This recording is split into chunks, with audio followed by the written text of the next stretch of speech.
And so I've helped NIA here and there ever since then, pretty much for the whole 29 years, and when I can. What do I love about NIA?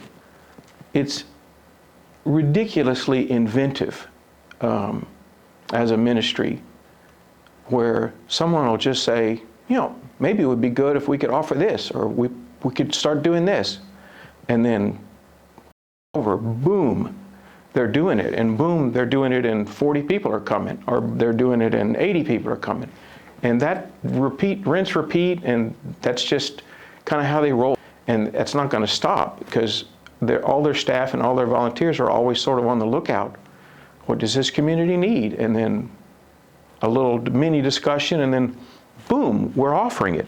It's been so many years, I had to make a list. I've taken kids to Dynamo games, to Rocket games, have hangouts in my backyard. I've read books to the first and second graders at Port Houston Elementary. I've helped with algebra homework, which was terrible, by the way. I've taken groups kayaking. I've done basketball instruction there, baseball instruction there. They absolutely don't need soccer instruction. I've arranged pro tennis lessons for the high schoolers. I've gone on bike rides with the middle schoolers. I've taken kids camping. I've brought my dog to some of the meetings, which is always kind of a big hit. I used to drive the old van, the old van, when the kids would come downtown. And it's nice that we don't have the old van anymore. In the early days, when we would load all the kids on the school buses, more than one, and bring them downtown every week, I was behavior police on the school bus. And really my favorite thing is being a co-leader with middle school or high school or both, small groups that meet together on a weeknight. It's like a discussion Bible study, and that's been probably my favorite thing.